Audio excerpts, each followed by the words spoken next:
Clinic imefunguliwa, my friend. Clinic ya mfuko kama kawaida, bench tumeweka hapo nje. Sanitize. We are ready for you as we pick up a conversation we began last week talking about how to develop a wealthy mindset. I've got two amazing people joining me in studio today. We have the founder and CEO of Lean Africa Consultants Limited, Johnson Mwawasi. Johnson, how are you doing? I'm doing great. How are you doing? I'm very fine. Karibu-san, it's good to have you back this week. Thank you. Awesome. We also have personal finance coach at the Square Bracket. This is Brenda Manyara. Brenda, karibu sana. Thank you, Pastor. Hi, how are you doing? I'm very fine. Good to have you. I was telling my producer, you look exactly like a friend of mine called Josephine. As in, you guys could pass for twins. I've been trying to find her picture so that I forward to you. Yeah, you look like twins. I hope you told her to watch. I will send her the link once it's uploaded on social media.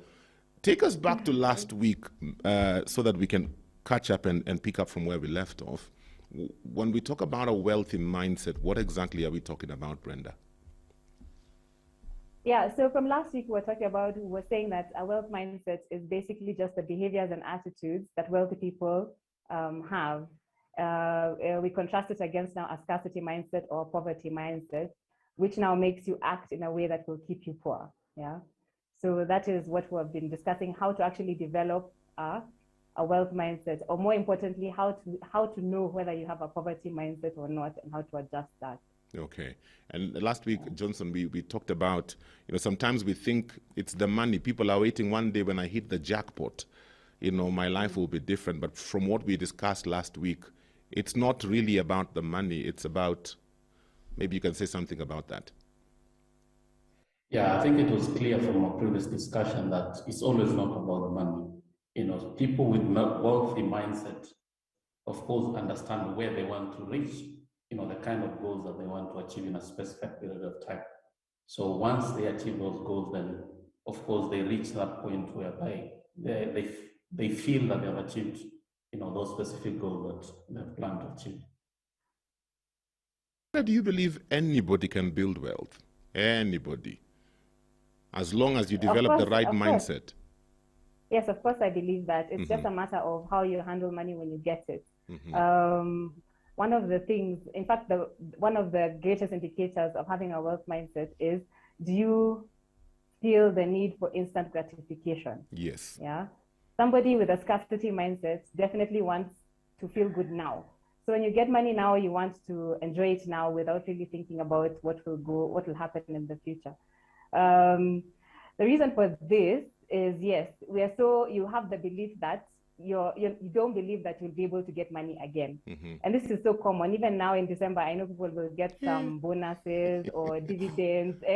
Already it is even spent before it is even arrived, right? Even when people don't know how much the dividend will be, it's already spent, right? And that is instant gratification. In fact, there's a quote I've heard you, James, saying, I think it should be a Kenyan proverb, kuomoka na kupiga mwili asante. Yes, kupigia mwili pole. Pole, for all you feel like you have suffered so much the whole year that you deserve to actually eat that money. But you see, if you eat it, you will continue to suffer, right? So with a wealth mindset, you're able to be calm around money. You're sober about it, in that you're like, fine, this money has come. For it to actually have a lasting impact, I should do something that will make it continue to be there, other than enjoy now and then tomorrow we are back in the same situation. Yeah. Okay. Yeah. In fact, you've answered part of a question I was going to ask. Because sometimes when you contrast things, then you get a better understanding of what you're talking about.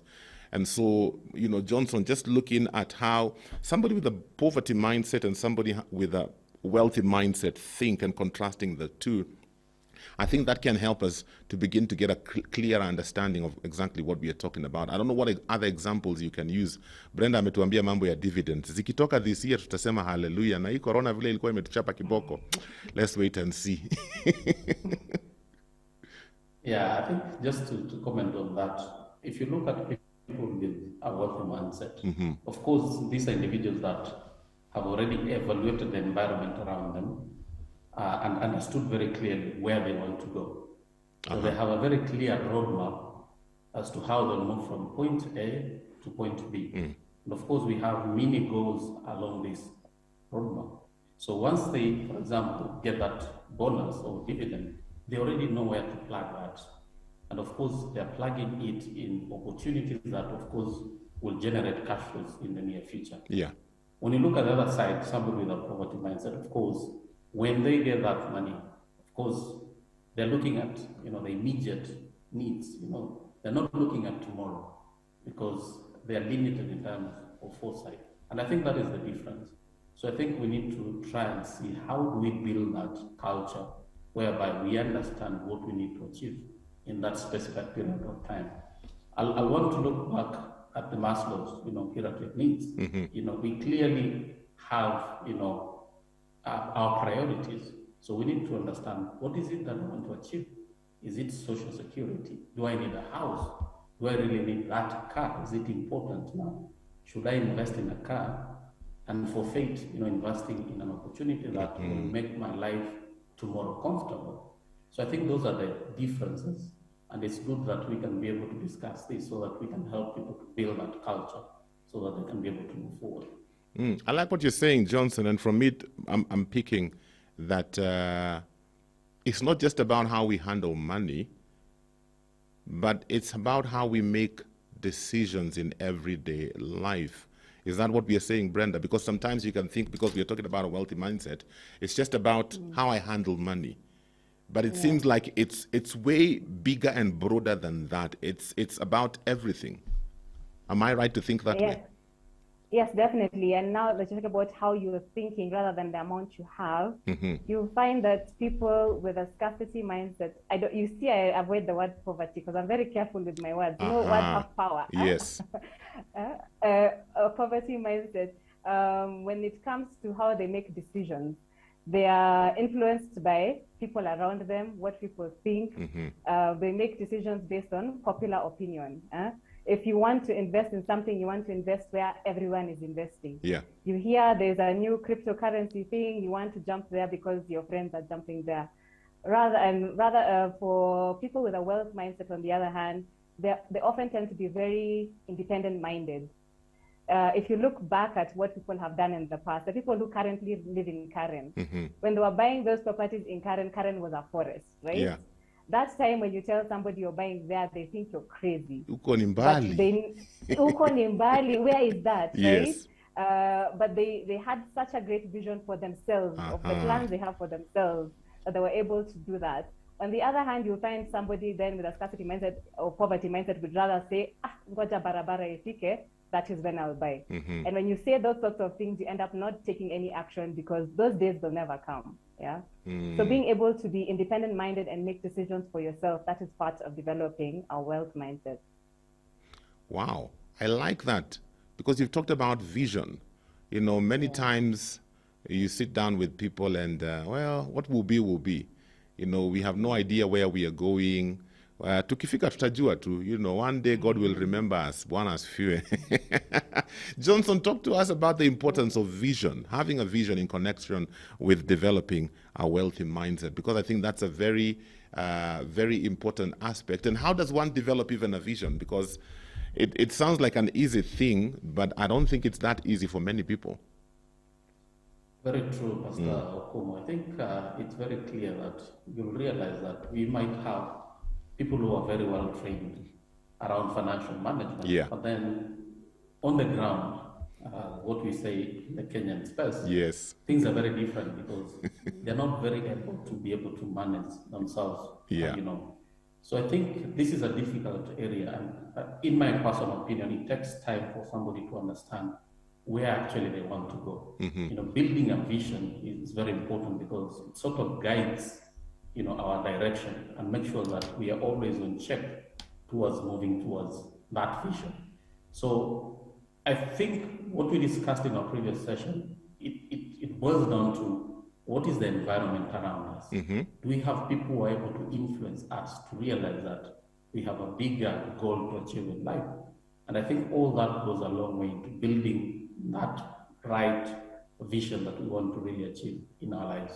So I think whatever you're doing as Family TV, I think is part of initiatives that can help people to understand, look, as much as we are here today, there is a possibility of us moving towards, achieving this target that we want. It can be in the next 5 years, 10 years, 15 years, but we have a clear-cut goal that guides us towards moving towards that direction. I find, Brenda, that sometimes we have such a scarcity mentality that even when it comes to putting down a vision, man, we still have a scarcity mentality in that I built my vision based on what I have now, based on what I can afford, based on what resources I have now. And so for me, some things are off limits because in my mind I'm thinking, those are pipe dreams, my friend. You will never get there. And so I end up limiting myself. How does one break free out of that limitation? In fact, it's a fact that people with a scarcity mindset have they think small. And people with a wealth mindset are able to think big because they know the only limitation is themselves, right? Yeah. But how do you begin to think big? You have to be prepared for opportunities. Remember what I said last time, opportunity dances with whoever it finds on the dance floor, right? Yes. So there is the danger of, if you think your only problem or the only thing you're lacking is the funds, right? Yeah. When you get the funds, you will not be able to do anything with it, right? There are so many people who say, like, if I got this amount of money, the first thing I would do is jump right into farming. But are you prepared for it? Do you actually know what farming entails? Yes. Have you tried it in any way, Ama? You think the only gap between you and this vision is money, right? So you have to be prepared to get yourself prepared for all these tasks that, all the visions that you're saying you have for yourself. Are you prepared such that the day the money appears, you can actually jump right into it? So for wealthy people, while they're waiting for opportunities, they're always learning. If it's you want to buy a house, you will know the process of how you go about buying the house before you can even afford it, right? Once you're in that space, the opportunities actually present themselves. Maybe all this time you've been thinking, I will never be able to afford a house because you've never asked your bank, right? Maybe you actually qualify. But in the process of getting prepared for when the opportunities come, then you open the opportunities for yourself, actually. Let's paint a picture here. Wealthy mindset, poverty mindset. These two people each receive $1 million bob. How do you think they would relate to this money? Johnson, how do you think the person with a poverty mindset, huyu anaonekana ataenda kwa hoteli ambie mwili pole kwanza. Johnson, talk to us. How would these two people, interact with this money based on their mindset? Pastor Kobu, kindly allow me to give a practical example. Yes. From the sector I interact with. Yeah. I mean, the infrastructure space.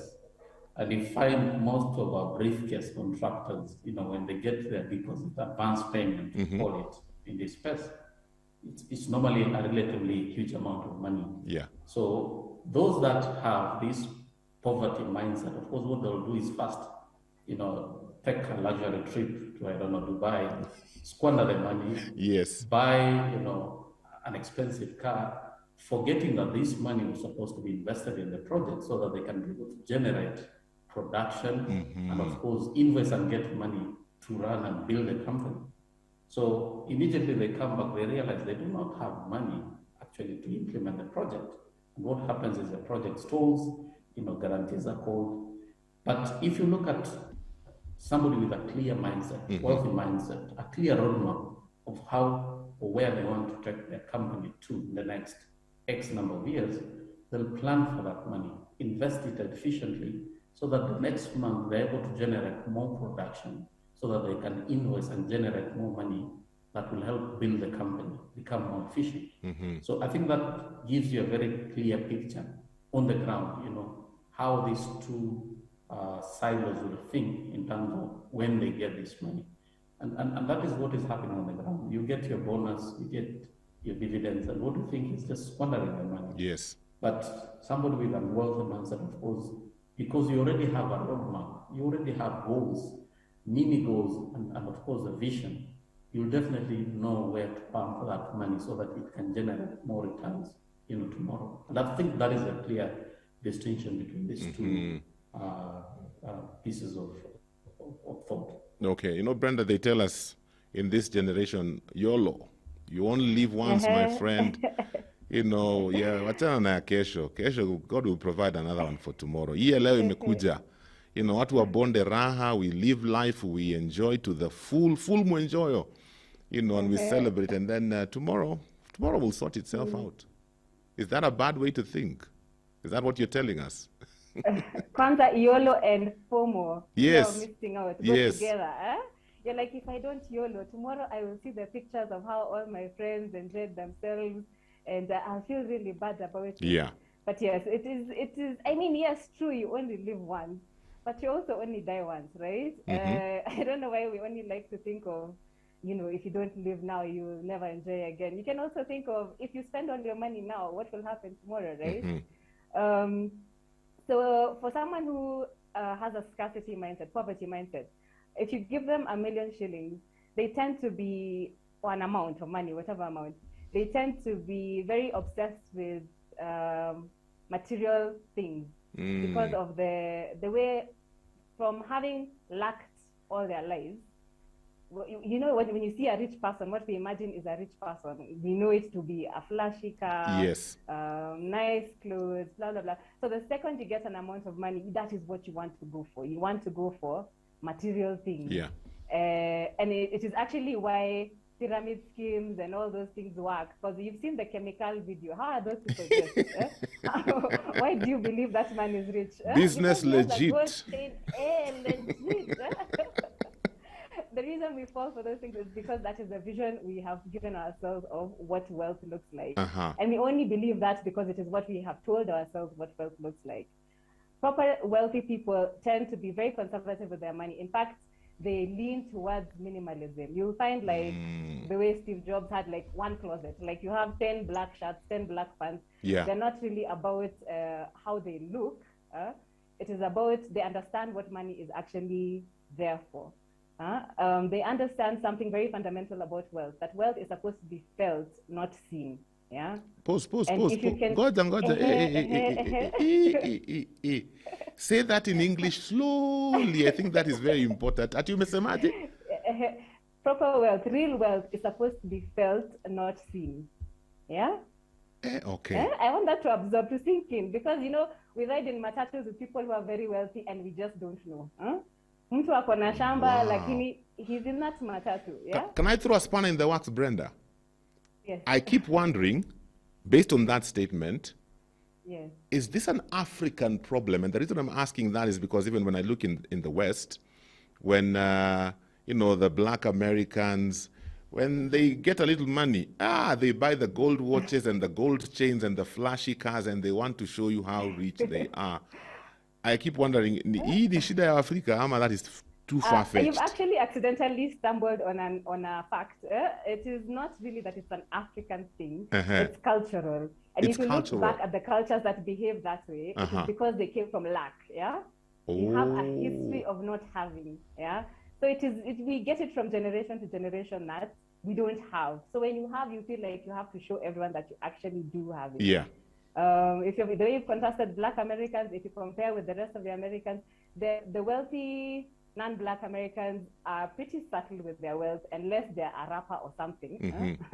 You hardly know they're wealthy until you see them on a list, on a Forbes list or something. Yeah. And all those people who you're seeing, yes, have big cars, they don't appear on that list. They're not on the Forbes list of, because wealth, as I said, is to be felt, not seen. Yeah.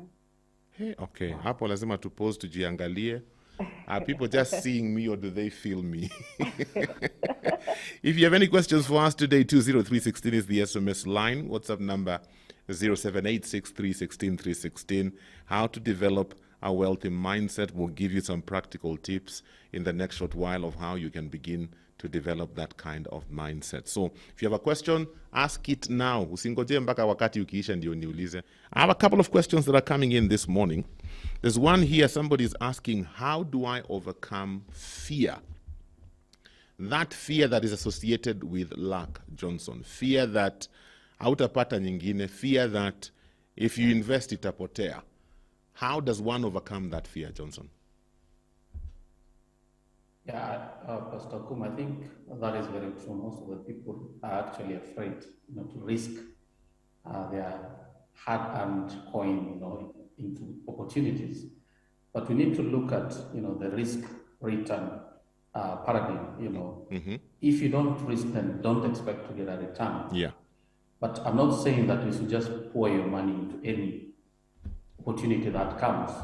There is need for us to be able to evaluate, that opportunity, so that we can be able to pick that, of course, assures us a fair return, and that one that we can be able to comfortably manage, the risk surrounding that opportunity.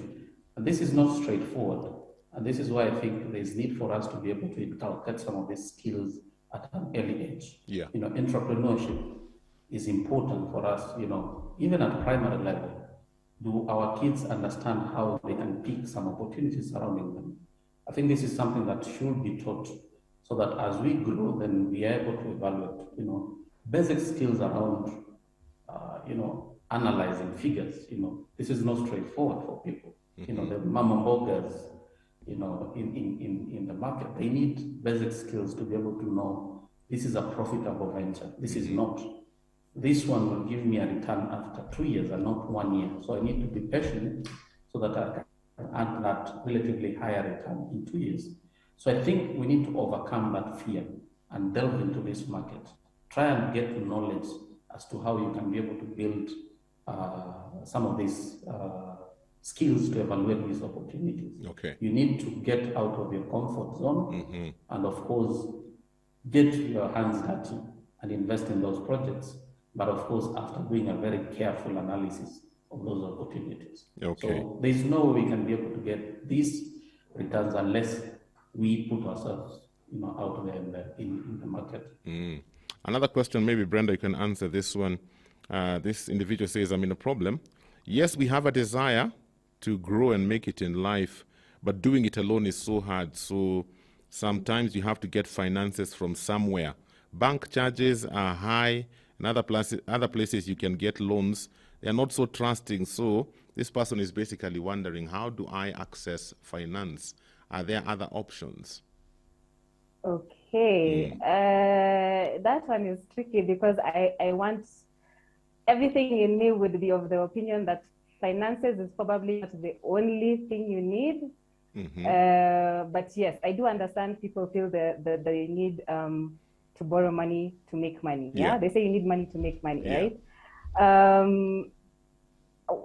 To be able, first of all, to even distinguish how somebody with a scarcity mindset versus somebody with a wealth mindset would think about borrowing. People with a wealth mindset have a healthy relationship with borrowing. They understand when borrowing is to their benefit and when it is not, right? If you have a poverty mindset, you will borrow just because you have a limit, like, oh, my limit has gone up, and then you just borrow. That unplanned borrowing, that money ends up going nowhere, right? It just ends up being spent. But if you're actually genuinely saying you need financing for your business, for a business, what I would advise is first start with what you have, there's this idea we have where I would definitely improve if I could just get a little more, the problem that I'm having right now is based on my limited resources.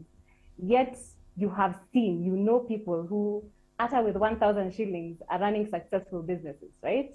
The idea that fine, when you can get the financing, you will go for it.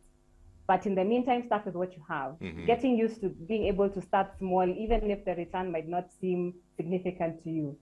There is also growth in that, in learning how to do the process from small to big instead of just starting big altogether. But yes, when it comes then to borrowing, be very careful with where you borrow from. As you mentioned, yes, nowadays there are very many places that will lend you very quickly. But when it comes to getting the money back is when you realize what the actual terms were.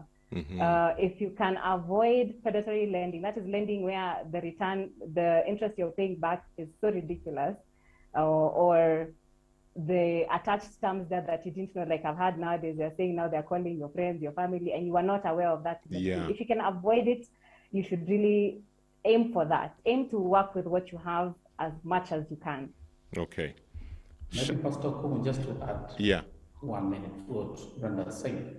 Maybe I want to speak on the side of the lenders. The lenders are actually not investing their money. This is shareholders' money and depositors' money that they're investing into a potential project so that they can make a return for the shareholders and depositors. So, of course, the lenders want to be sure that this is a viable project. Yeah. I'm sure you've heard about bankable projects, projects that can be able to attract the interest of the lender.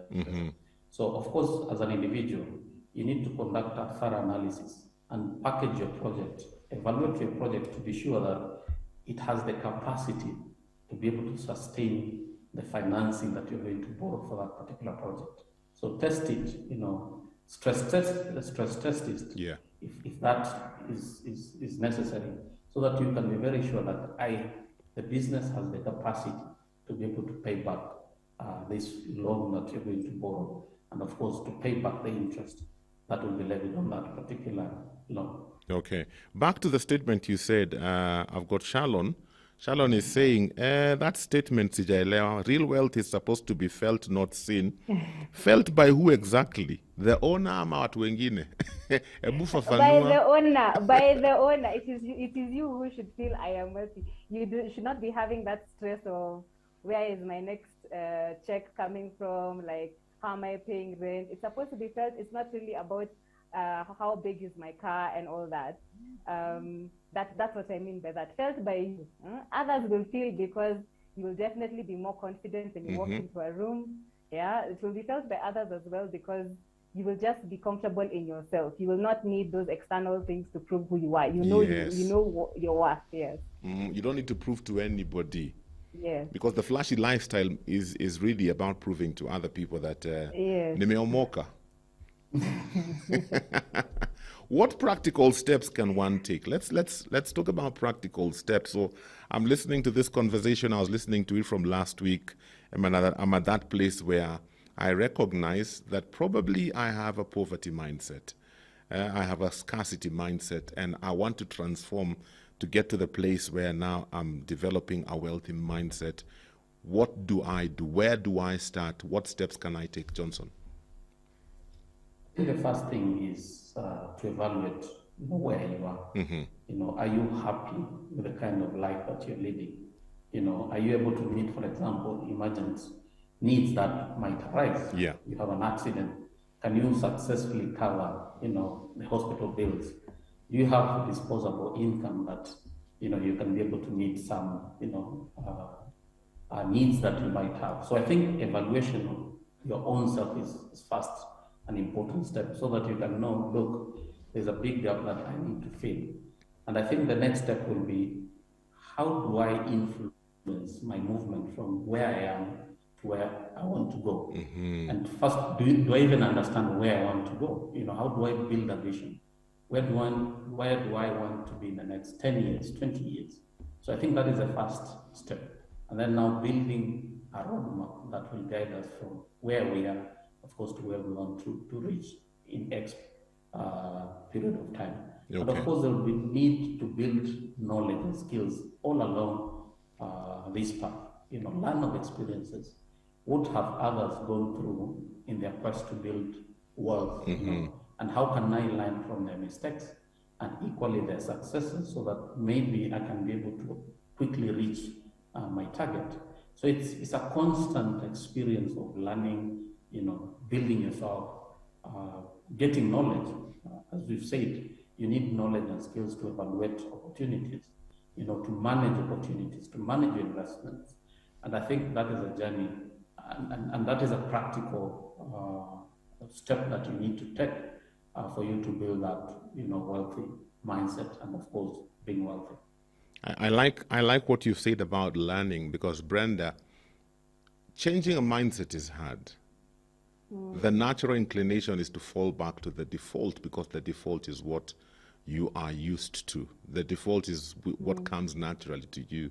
So that change, it will take some hard work. I don't know if there's anything else you can add to practical steps somebody can take to develop that wealthy mindset. Yes, so like your audience member has said that he's feeling like he might have a poverty mindset. Yes. That's the first step, self-awareness. If you're not aware of it, you cannot fix it, right? And as you've noticed from the way I talk, I like asking those tough questions. And I want people to get used to asking themselves tough questions. Yeah. So as an exercise, you can say, fine. First of all, we've mentioned goals.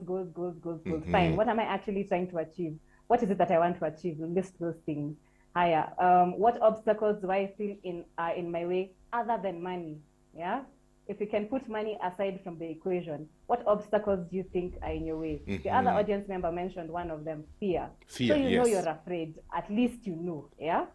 So maybe go into the details of why are you afraid? Is this a fear you've just inherited because of things you have seen happen in the past where actually people have lost all their money? Why did they lose their money? Yeah, so that you identify what is actually driving your fear. If it is a baseless fear, you can teach yourself to get beyond that. Yeah, you can start small with like, okay, fine, I'll start investing. What I try with 500, we see what happens, just to get used to it. Another obstacle that could be standing in your way, and is very common, is discipline. Yes. You want to be better, but you just don't have the discipline for it. Yeah. You know that to progress in life, you need to save, but that time for saving, it's so difficult to do. So identifying that is one of your obstacles gives you at least a chance to work on it. Now you can focus on how can I get more discipline? Like, what do I need to do? What is the thing that is making me indisciplined? Is it like the activities I do that tempt me into straying away from my goals? So asking yourself those sorts of questions, what obstacles actually stand in your way? And then now tackling them one by one so that by the time the money is coming, you hear me, I'm telling you guys the money will come. Yeah. The money is coming. When it comes, you should at least have dealt with all the other obstacles that are in your way. Okay. As a parent, Johnson, as a parent who recognizes that, from the way I grew up, I have this kind of mindset, and I don't want my children to grow up with a similar mindset. So what are some things a parent can do to ensure that they're not setting up their kids to also grow up with that same kind of mindset they grew up in? They want to give them a different kind of mindset. What can I do to help my children? I think the first thing is to build a different environment so that these kids are exposed at an early age. I think this is something perhaps we were not introduced into. So identifying people who we think have made it in this space, yes, and bringing them to their lives at an early age. Can they, for example, appreciate what Strive is doing? Some of these philanthropic profiles in Africa who have really made it, and most importantly, they are doing a lot to impact on the lives of men in the African space. So this is what I want them to grow, believing that it's possible, even from an African space, to become influential, to become wealthy, to be able to help others so that we can be able to improve, the world that we live in. That is an important step, because we said this mindset is built, it's dependent on the environment that we live in. I think that is the first step. So if we can be able to identify the right people to influence the lives of our kids, I think that is what we need to do immediately. Okay. Finally, as we finish, Brenda, you said something about being very careful with your words, and what you say. I'm just wondering, does our speech have anything to do with this process of creating a wealthy mindset? I don't know if Brenda is still there. I'm seeing like I may hang. Brenda the connection has disconnected. Johnson, do you want to say anything about that? Does our speech have any role to play in this process of creating a wealthy mindset? What we say? Absolutely. I think this is important. Whatever we say can really impact on the lives of a few people who are keenly listening to this conversation. Yeah. And I think that is why it's important for us to speak more of this, more often. And I like the fact that Family TV is doing this, and more people are able to know, look, there's a way we can be able to change the kind of way that we live. So yes, our words really can play a key role in changing the lives of many. Okay. Brenda, you're back. Brenda, can you hear me? Brenda, can you hear me? I don't think she can hear us. Yeah, our time is up, but I want to give you a parting shot, Johnson, as we finish. What would your parting shot be to our audience today? I think we need to break the fear, and try for once to invest in opportunities that can change our lives tomorrow. There's need for us to continuously, look for knowledge that can help us to evaluate and analyze opportunities around us. There's need for us to be dynamic. We need to have focus on our vision, on our main goal, and of course, chart a very clear and measurable roadmap that can guide us from point A, where we are, to where we want to reach. I mean, it's not about the money. Let's understand what we want to achieve at each stage of life and move towards achieving that. I'm actually challenged by Brenda's comment that wealth should be felt and not seen. Yes. I think that is really challenging, and it's a learning point there. We always need to learn, and I think let's gear our efforts towards building a healthy mindset that will help us guide our next moves in life. Awesome. Brenda, parting shot? Yes, I want to talk about, as a parting shot, I want people to focus on what they have now and work with that, as a starting point. Start small if you must, but work on that. Don't let your ice cream melt while you're counting somebody else's sprinkles, Focus on what you have. Enjoy what you have. Don't look at what other people have. Great. Brenda and Johnson, asanteni sana. Thank you for being a part of the clinic today. Clinic inafungwa, my friend. The doctors have to go and attend to other patients who have got holes in their pockets. Ndio zifungwe, ndio wasipoteze pesa yao. Otherwise, thank you so much. I hope today's discussion has been beneficial to you. God allowing, we'll get to another topic on the financial clinic next week. Have yourselves a great day. Thank you for watching. Remember, subscribe to our YouTube channel so that you can get notified whenever we upload new fresh content every day. Stay tuned and enjoy fresh, uplifting content.